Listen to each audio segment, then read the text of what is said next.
certainly think there's never been a more interesting time or a more frightening time to start your own business. But hopefully I'll look back on that, ultimately come to the conclusion that it was the right decision to make. It's questioning conventional wisdom. We're focusing our efforts on those perhaps more overlooked parts of developments. Welcome, Ben. Thank you for coming on to the Built to Perform podcast. It's great to have you here. If you don't mind, we'll just crack on and get straight into it, which is basically if you can just tell us a little bit about who you are and why you do what you do. So I'm Ben Crosswell, and first of all, thank you for inviting me on the podcast. What do I call myself? I actually call myself a creative problem solver. Albeit I now spend most of my time as a proxy client, as a development manager, working with overseas funds and UK domestic landlords, trying to find ways to reinvigorate their existing assets and find better solutions for that ultimately produce an investable return.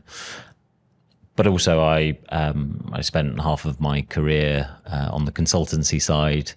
I like to say I'm a failed architect, and I spent about 10 years of my career learning my craft on that side of the business as well. And what I find is that actually having that kind of rounded technical expertise as well as financial acumen is really something that is, I think, quite powerful for the businesses of tomorrow. We like to call it expert generalism. So as well as doing a lot of other things in and around that, solving problems, saving money, making things happen, I'd probably call myself an expert generalist. So that's really interesting. And so having a look back at your career and, like you said, having a lot of architectural background and then transitioning into this client-side developer role, how did you find that transition to start with? Anecdotally, I found the switch from being a consultant to a decision maker quite challenging from a personal perspective, because I'd spent my whole career to that date, I suppose, actioning the decisions of clients and people who were ultimately making decisions for and on behalf of investors, and so it wasn't necessarily about from trying to de-learn all of that experience and technical expertise and the like creative problem solving of being an architect. But when I moved into a client side role, I made a very, very conscious decision not to be the architect in the room that's managed to find himself in a client role. So actually, looking back, I made a real conscious decision to almost like retrain and reschool in financial performance and reporting and doing all the things that actually a great development manager, a great asset manager might do. But I would say I really, really wanted to focus on that, and I almost saw my background as a hindrance rather than a help. Yep. So it took a long time for me to actually get enough confidence and, I suppose, experience to really go back to my roots and the reason why I'm doing this ultimately, which is to solve problems and find creative solutions to do that. Now that I've spent more of my career in a client-side developer role, I actually think like balancing the two together has become far more powerful. But I would say initially that kind of knee-jerk reaction was me to become quite a different person. Yeah. Even to the extent that I mean, now I dress like a failed architect, but I always like completely changed my wardrobe when when I became a client. You know, it was like navy suits, brown shoes, white shirt, just to kind of get rid of some of that stigma that might have come to it. But really now, I think it's I definitely wouldn't be doing what I'm doing now if I hadn't originally started doing something quite different. Yeah, and was that always part of the master plan? The plan for you in terms of your career was to end up in a development sort of world, or was it always very architecturally based initially, and then that's a switch up which just happened organically at a certain point in time? Yeah, it was definitely organic. I mean, when I was growing up, I was very curious and creative. My parents wanted me to do something that I'd enjoy.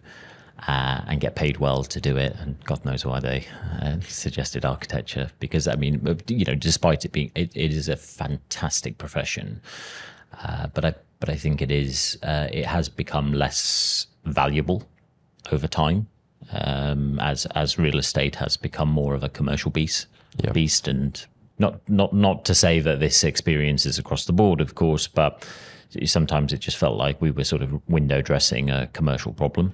And truthfully, I didn't even know this role existed when I was growing up. I now couldn't imagine myself doing anything differently. But it certainly wasn't a part of a grand plan. I suspect at the point in time that I decided I wanted to move into a client-side role, it was fundamentally driven by the financial outcome. Although I quickly realised that whilst you might be paid better as a development manager or as a client, like certainly that comes with a lot more responsibility and a lot more effort that goes into it. So it was always for me it was a trade-off. But I've now found a place where I've kind of got the best of both worlds. And so now you feel like you've got the confidence after that amount of time to now get back into the creativity detail, which you may have shied away from a bit. From I'd say so. Interestingly, because real estate, or just getting any project off the ground and delivered, has become far more complicated through legislative change, through health and safety, through specification escalation, and obviously a desire to make the world more sustainable. I have never lost touch with the technical expertise that's required to make good decisions. What I've done is I've spent a lot more time focusing on the financial outcomes, and now blending together those two skill sets has become quite a powerful tool to be able to make complex decision making seem quite easy. And so no, I would say that, but particularly over the last 10 years, I've always leveraged the skills that I've had on the technical side. Also some of those softer skills, right, that come with understanding how design teams work, how creative people think, because it's a sort of a left brain, right brain thing. You have to challenge them. Yeah, you do have to challenge people, but I think you have to challenge them in a way that they still feel that they are ultimately part of the outcome as well. Yep. And so no, I would say that now there is a real focus on technical execution that I think anyone who's making decisions in real estate needs to have. But we can't forget about the bottom line, which is that all of these decisions, like projects, don't happen if they don't make money. Yeah. So it's a balance. It's a balance between the two. And fundamentally, when you're in a world where construction costs have escalated, the cost of borrowing is still pretty much at a 30-year high, and real assets are diminishing in value on the basis that no one's doing anything. You've got an environment that's never existed in the last, at least for the last 3 decades, which is that you've got to find a different way of coming up with a solution. Otherwise, the numbers just don't work, and we're back to square one. I saw a piece literally in the last 24 hours, which is investment volumes at a 2-year low. I think anyone that works in real estate, particularly on the investment or delivery side, is starting to feel that, and I was feeling it 2 years, about 18 months ago. And I can't see a world where that gets any better through the influence of market dynamics such as interest rates coming in. They're not coming in fast enough, and I still think that the challenges that we have around construction aren't going to be solved through waiting for things to become cheaper. It's just, I think it's a fallacy. So it's all about doing things differently and finding a different way to solve the problem. Yeah, and I think that brings us really nicely onto, I think, a phrase which I've seen you use, which is really exciting and is there, which is creating value through creativity. I think it'd be great just to get your thoughts on that and how you are approaching things in a more creative way in order to create value without actually having to spend lots of money to do so, and doing it in a considered, is probably the right word, in a considered manner. Yeah. So I think one of the greatest misconceptions about creativity is that people think that creativity is exclusively a creative act. So by which I mean design, branding, marketing, creative outputs that ultimately in some way feel designed, whereas we see creativity as a way of finding solutions to problems. To take that as an example, we recognize that real estate is large, it's unwieldy, there are lots of complex third parties. There's a huge, real estate employs so many people in so many disparate, some often disparate industries, that to come up with a solution that can run through that whole value chain and come out with a successful outcome, I think is personally quite challenging. So what we have done is we try to find small marginal gains through each and every decision that we make to improve things slightly, so that the overall outcome is better.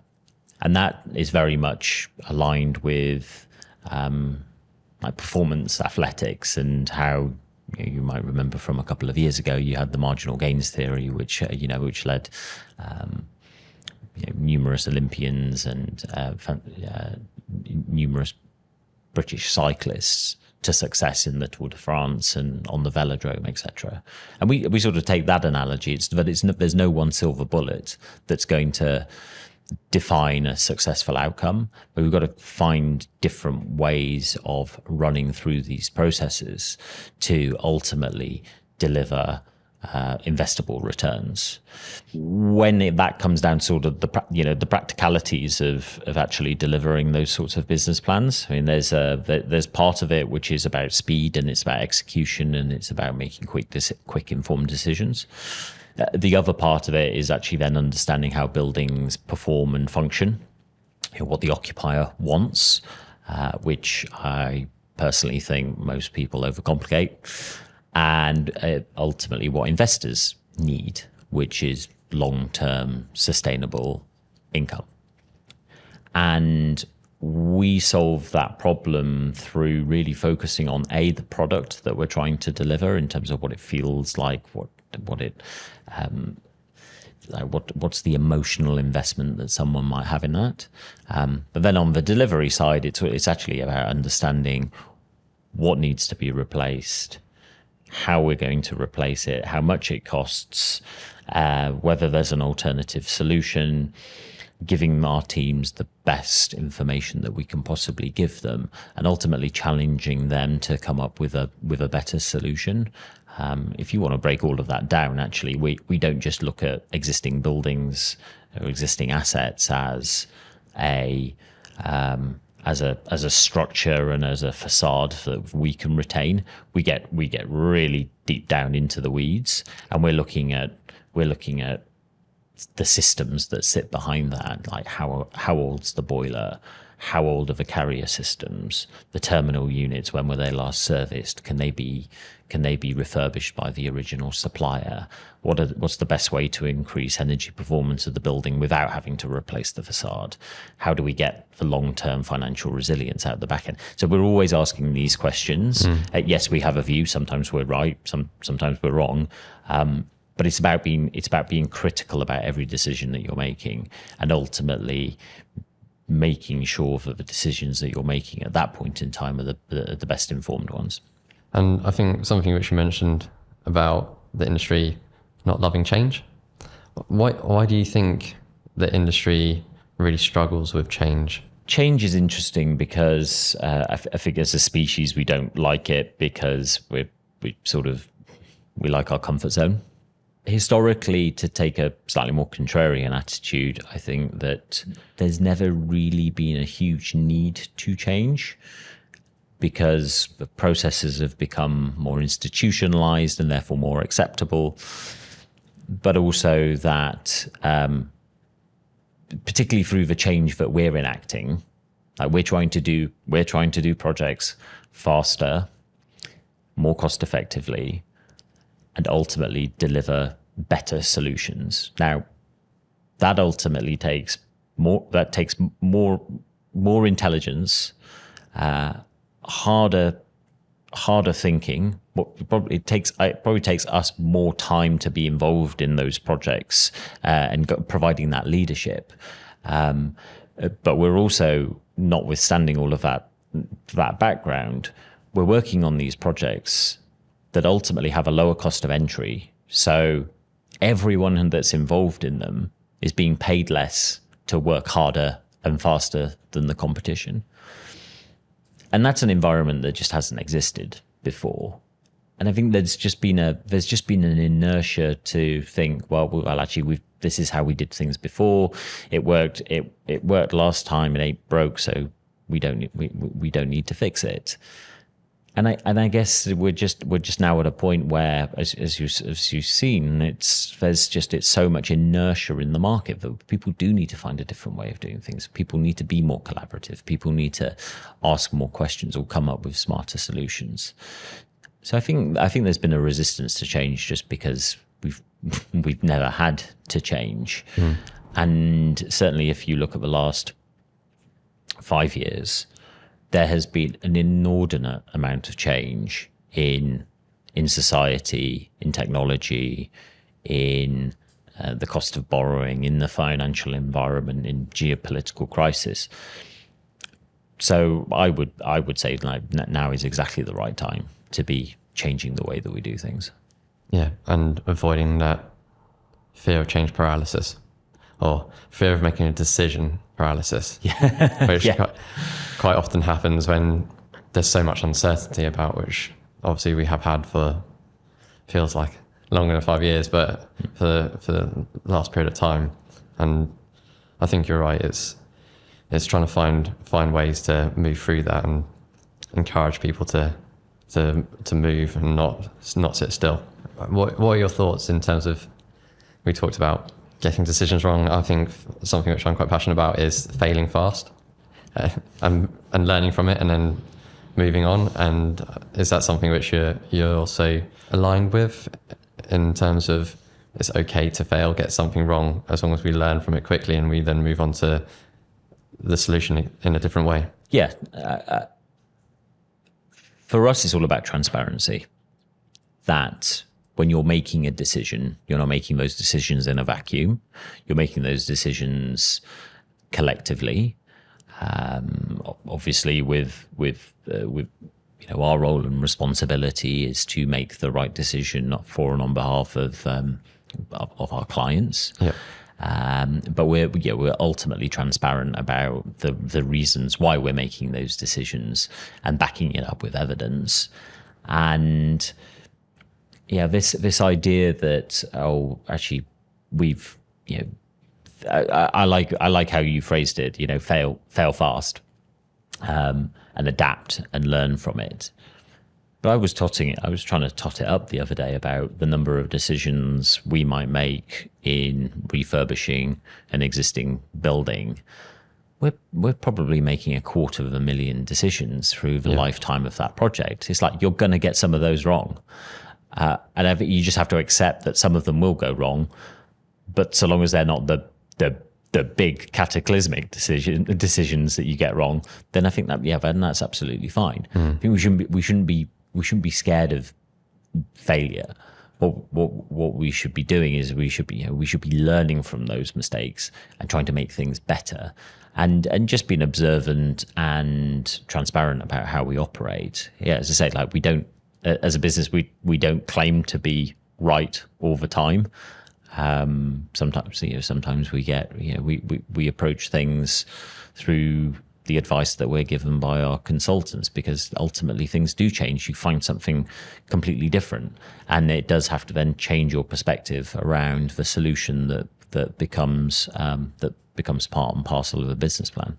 Yeah, I think in commercial real estate industry, we're not very good at being open about that to our peers and talking about it openly and saying, we get a nice shiny project at the end, and we can see where it started, but sometimes there's the journey which you've been on, and we don't really talk about that, and we don't knowledge share very well between ourselves, I don't think, in terms of something which we may have learned from that project, which actually is not a IP and intellectual property. It's just, we're very, very focused on, here's a shiny end object, and actually I think there could be a lot more value in terms of us sharing more about how we're doing things, especially for my side of things, and like the prop technology side of things, and how we're doing projects in that sense as well, but also from my project management days and being in building surveying, etc. Actually, like you said, we make a huge amount of decisions, and we have to be agile, have to change as the project develops, but there's no real sharing across the industry about how we've solved those problems during that project. Yeah, and also because I think trying to reflect on some of the bigger decisions we've made on projects, that sometimes you just have to accept that you want the path of least resistance on some of these things. I mean, just to take an analogy of some of the things that we're doing at the moment, we're refurbishing a large building in the City of London at the moment, and keeping a huge amount of the existing energy infrastructure within it to optimize cost but drive performance in terms of EPCs, neighbors, future obsolescence. Let's just call it that. And we've been really ambitious about the amount of stuff that we want to retain within that building to drive down cost, accelerate program, and ultimately create a product that people fall in love with. Less embodied carbon. Oh yeah, and that's by the way, that's a brilliant outcome. I wouldn't say it's our primary driver. Yeah. Our primary driver is cost, execution, and return. The great outcome of that is also we're going to get low embodied carbon, which is brilliant.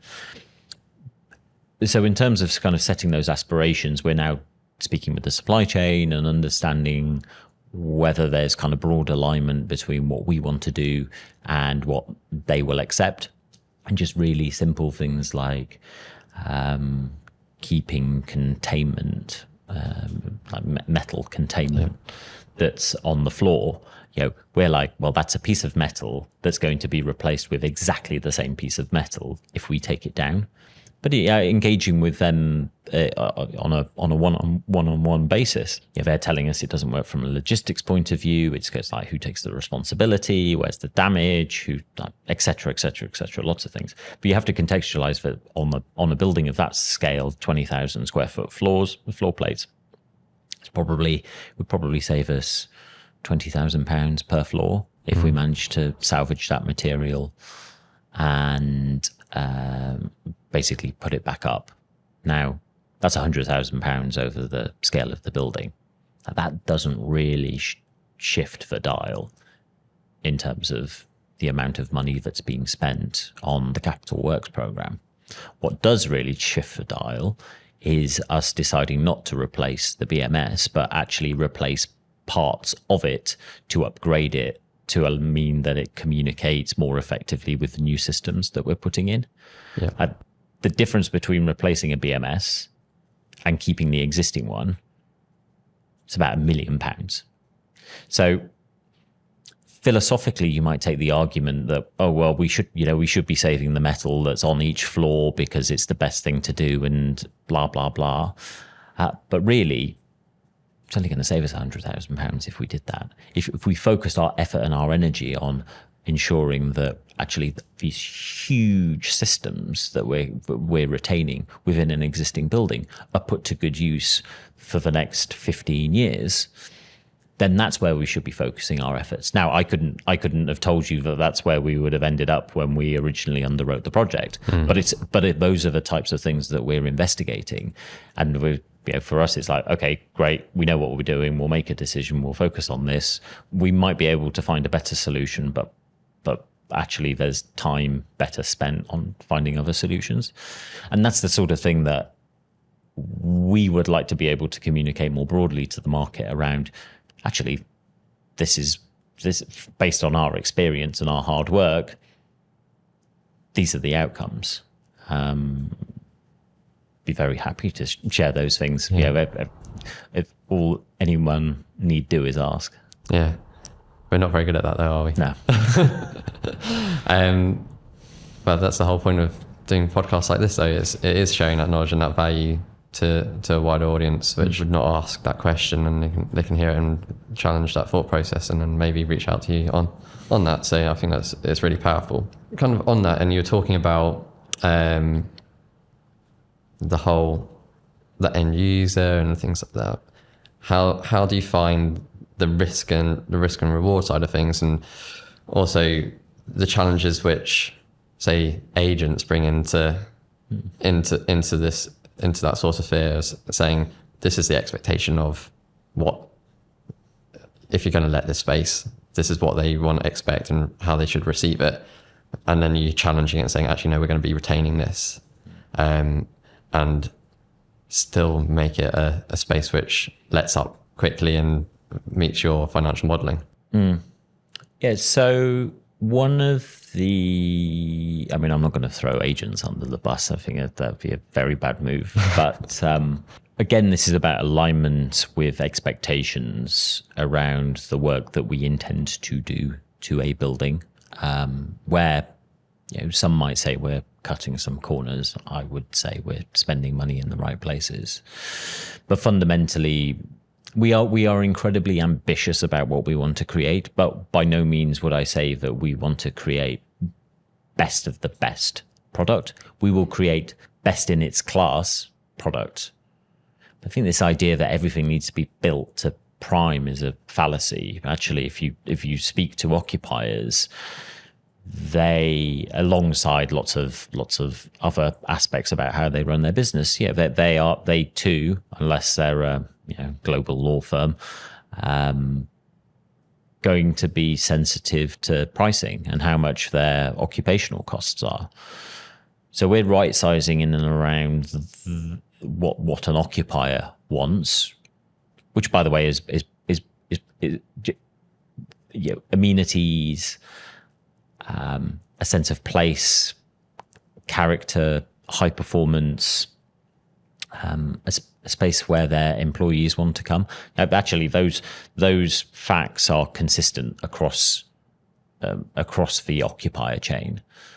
Just some can pay a lot more for their occupation than others. And so when it comes to then demonstrating our aspirations with office agents, we're very clear about what we're wanting to achieve in terms of return and ERV. But we're also quite sensitive to the fact that actually you just can't push a lot of these buildings to £120 a square foot. It's just not economically viable to do so. So we start all of the conversations that we have with our teams around the expectations around delivery and who, ultimately who our target occupier is. And that then helps us to drive the right decisions around what we deliver in terms of physical product. The other part of it, which I think, again, a lot of organizations don't think critically enough about at the beginning of a project, is who is the ultimate buyer of this as a, say, stabilized asset. So once you've done the works, who is it going to be sold to? And actually, if you can understand their parameters and what their KPIs are, then ultimately you can find a solution that fits within their box. A really good example of that from the work that we're doing is a lot of institutional investors will want a warranty for all of the new services that are integrated into a building. And we sort of question, well, why do they want a warranty? They want a warranty because they want to ensure that if they're buying a stabilized asset, that ultimately they're not going to have to spend any more additional capex on it over the whole period. That doesn't immediately mean we need a 15-year warranty, which means we need to find a way of ensuring that through the works that we're doing, we're providing them with enough long-term financial resilience or insurance to ensure that if anything does go wrong, that that someone else will be picking up the tab, as it were.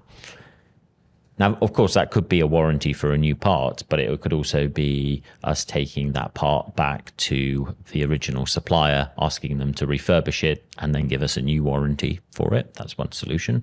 It could be an insurance policy. It could be latent defects insurance. And actually, we said that what we're trying to get from A to B. Yeah. But B isn't necessarily the thing that people have always thought it is. I mean, ultimately, sure, the easiest way to give an investor that long-term assurance is to do what we've always done. It's just we're now in a world where actually it's no longer financially viable for us to be able to give them what they've had before. That doesn't mean we shouldn't give them it. It means we should find a different way of solving the problem. And so, yeah, again, you're having to deal with lots of, in some ways, you're having to right size all of these things around a little bit of an unknown because you actually don't know who your ultimate purchaser is going to be. But we're trying to solve the problem rather than actually just give a piece of paper. Yeah, it's really interesting hearing what you're just saying there. Your financial approach is financial sustainability, which is ultimately gives you the product and approach which you're going for with a knock-on effect of ESG, environmental sustainability. Yep. But that's not actually the forefront, the primary driver. But it's being achieved in a slightly different way, which is a really interesting approach. Yeah. So I like to joke that actually we're in the commodities business rather than the real estate business, because what we realized through a huge amount of the work that we're doing on the system side is we're ripping out materials and replacing them with exactly the same materials, be it galvanized ductwork, copper pipe work, and those carrier systems that are fundamentally taking energy from one part of the building to another are ultimately just going to be replaced with exactly the same thing. Now, obviously, they're of an age. They need to be checked and validated to ensure that they're still within their serviceable life. But the most cost-effective thing you can do with those elements is not touch them in the first place. And so, we see them as both a valuable resource from an economic perspective, but you're absolutely right. They then obviously have a value from a sustainability perspective as well. Again, it's questioning conventional wisdom.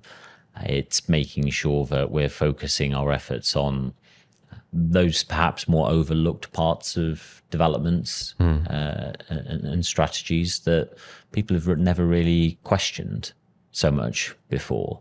I think it's our duty to question those things, because we're ultimately making decisions for and on behalf of our clients. So we feel a sense of responsibility to make sure that we're not wasting money unnecessarily. Yeah, I think that it felt like that journey sort of started with retaining raised access floors, and it's taking it that step further. And it still bugs me the amount of times you walk through a London street and you see those raised access floors being chucked out of windows into skip, and furniture. I only yesterday walked past essentially brand new 2-year-old Herman Miller chairs being loaded up into lorry, and it's like it is such a waste, isn't it? So I don't think I can go through this podcast without touching on this, which is obviously LinkedIn. As I may have admitted to you, obviously a big fan of just generally your whole personal branding strategy, and especially the visual element to that as well. But I just wanted to understand, kind of for you, why and when did that journey start in terms of building the personal brand? I never started posting on LinkedIn to create a personal brand. I used it as a device to share some of my experiences. When I was for a period of time, I was also, as well as doing my day job on the development side, I was also doing a lot of the brand positioning for some of the businesses that I'd worked for historically. And so actually it was only once we kind of grew to a certain size and to a certain scale that I then had the opportunity to start talking about some of the day-to-day realities of running projects. It was whether they were interesting or not, I don't know. That's up to you to decide. But I just wanted to do it to share, really, and I think also to create a greater sense of exposure and I suppose a bit more kind of ephemerality to the work that goes on behind the scenes, because it is tough. It is tough, and it's long hours, and as you've said before, people tend to focus on the shiny images at the end of a project and don't tend to talk about the processes that you got there. Whereas for me, actually, I just enjoy the content and enjoy the creative process of projects. There's so many talented people and so much great work that it only feels right to put a little bit of it out there. But if I spent too much time on there, I'd actually never get my day job done either. So I think it's fantastic, and I think you add value by sharing and showing really valuable information, but you do it in a really aesthetically pleasing way as well. So I do really appreciate that, and that's probably a bit of the architect in you coming out there, isn't it? It's both polish and process at the same time. Not always waiting for the right result, but also trying to make it look and feel good as well. I do spend a bit of time doing that. Okay, so moving on, as we close out, I think it'd be great just to understand, big picture wise in the industry, why you think change is required and why it's so important. From a practical side, I think we are coming to the realization that the way that we've done things historically isn't always going to work, and that change is important because it ultimately allows progress to happen. For at least the last 18 months to 2 years, there's just been so much inertia. But I think change should be seen as a positive thing rather than something that's risky and that we should be adverse to. Also, I think change can ultimately, particularly through the work that we're doing, the way in which we're changing mentality ultimately reduces risk and speeds up programs and ultimately reduces capital outlay. I think that's a sort of a win-win-win, and you don't get a lot of those. But I think there is a lot of change in the industry that people ought to take notice of. I mean, certainly as a business, we're using some artificial intelligence to ensure that we're obtaining the right levels of information for projects, so that we can articulate those in a way that people can understand. Like it is never going to replace our expertise as an organization. This is artificial intelligence. It's never going to be replace the team that we have or the amazing individuals that we have in the business. But I think you ignore it at your peril as well, because it is such a powerful tool. And so, yeah, I mean, as we've spoken about before, I think there's never been a more interesting time to try something new. I certainly think there's never been a more interesting time or a more frightening time to start your own business. But hopefully I'll look back on that and, ultimately come to the conclusion that it was the right decision to make. But these things don't need to be considered in a vacuum. I think as long as you're using them for what they are and you're leveraging the good bits out of them, I think they're ultimately all tools that we can use. And certainly I would probably spend, from my own personal experience, I would probably spend another 2 hours a day crafting emails and coming up with research if we didn't use something like AI. So and by the way, I work a lot anyway, so I'd just be having less sleep.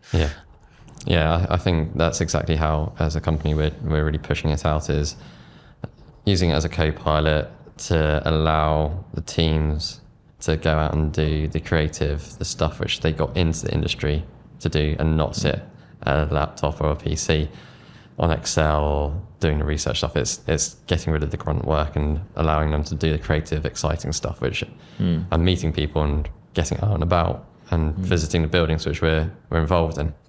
So I completely agree. That's where the power of that lies for me as well. Yeah, and certainly something that we haven't touched on is the power of understanding the drivers that other people have within the industry. I mean, none of this work gets done without people.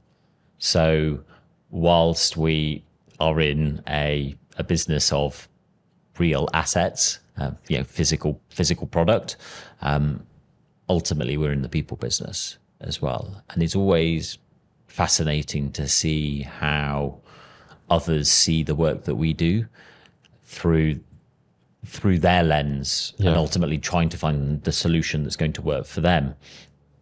For instance, on construction work and delivery and how supply chains work, I find that incredibly fascinating. And it's just that very few people step over to that side and turn the telescope around and try to look at a project through their eyes. People make a lot of assumptions around how others see projects, and I think we also, as well as doing things slightly different, we also need to understand where other people are coming from as well. Yeah, and so I think that brings us really nicely onto the question which I like to end on, which is, do you think that commercial real estate requires evolution or revolution? So going back to my point that we spoke about earlier, I feel that real estate needs to evolve, and the way that it will evolve is to revolutionize small parts of it to get a outperformance in terms of outcome. It would be great if there was a silver bullet, but there just isn't, or at least if I haven't come across it. So it's about changing the way in which you're approaching those problems across the whole life cycle of a project to ultimately come to a result that is effectively and the next evolution. The work that we do shouldn't be that innovative in terms of how we're trying to drive down cost and save money replacing building systems that are perfectly usable and perform as they need to and are still within their serviceable life. But it's amazing how many people I do talk to, and they say, "Oh, actually, well, I've never heard anyone talk about that before." So I think some of it is kind of missed opportunities, but I would definitely say that it's we've got to revolutionize parts of the industry rather than revolutionize the whole thing. So lots of mini revolutions to get your evolution. Yes. Yeah. Brilliant. Yeah. Well, that's brilliant. So thank you so much for joining us today. Some great insight and I think some real value to everyone who's going to be listening to this. So thank you very much for that. And it's really exciting to see what you're doing with More and Basil on that. And it's such a exciting new venture, and look forward to seeing how that evolves and where you take things. So thank you again for joining us. Thank you.